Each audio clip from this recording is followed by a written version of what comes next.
A civil lawsuit can seem complex and, for the most of us, confusing. Civil lawsuits aren't actually too hard to understand.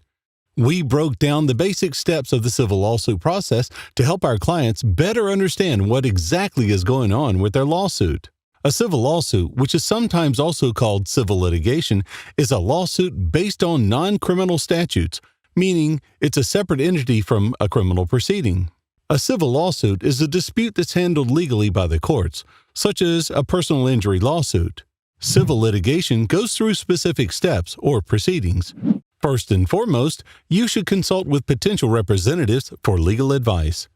Before anything else, it's important that you consult with a personal injury attorney about your potential personal injury lawsuit.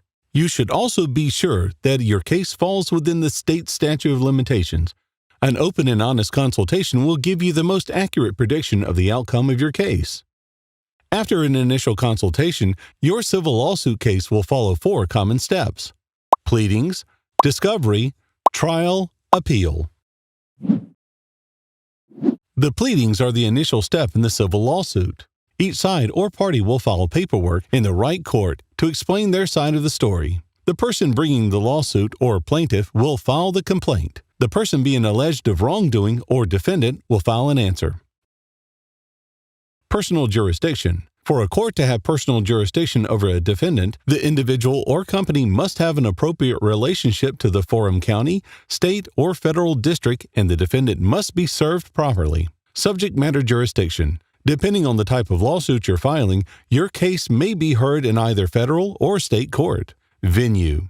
Your case must be filed in an appropriate court based on proximity to where the incident in question occurred or where the parties are located.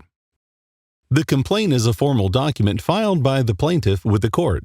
The complaint generally contains an explanation for why the court holds jurisdiction over the case as well. The answer is a response to the plaintiff's complaint. The answer details the defendant's description of the events that led to the dispute, outlining any inaccuracies or falsehoods that they find in the complaint. As a response to the replies, or in the instance that one party requests clarification over legal theories or allegations in the other party's pleadings, a complaint or answer may be amended. After both parties have completed the pleading process, both parties will enter discovery. Discovery is a process in which both parties begin to obtain information to help strengthen their arguments. Each party will obtain evidence through demands for production of documents, depositions of parties and witnesses, written interrogatories, written requests for admissions of fact, and examination of the scene and the petitions and motions employed to enforce discovery rights. Before the trial begins, either during the discovery process or shortly after, parties may use motions to ask the court to rule or act. After discovery has ended, if the dispute is not resolved out of court, the civil lawsuit will move to trial. Before the trial begins, both parties will submit a brief to the judge.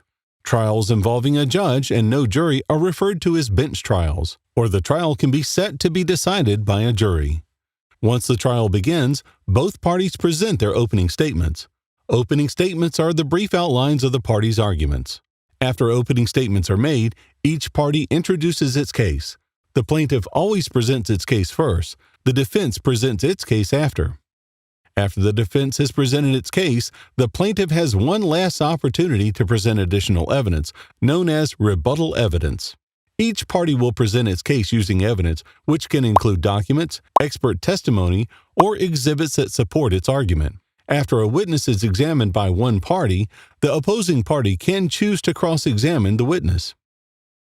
In a jury trial, after closing arguments, the jury deliberates for a period of time until a verdict is reached. In a bench trial, the judge deliberates for a period of time until a decision or verdict is reached. After the verdict is made, a party can choose to challenge the verdict.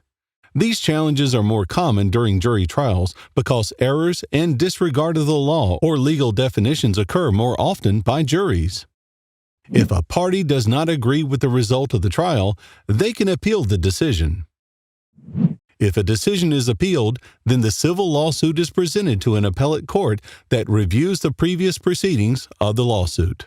Each party will submit a brief and a record of evidence from trial to the appellate court. The appellate court looks for any errors in legality made during the pre-trial or trial proceedings. After reviewing the proceedings, the appellate court releases an opinion, which is the appellate court's decision. The opinion can either affirm the verdict made by the trial court or find an error.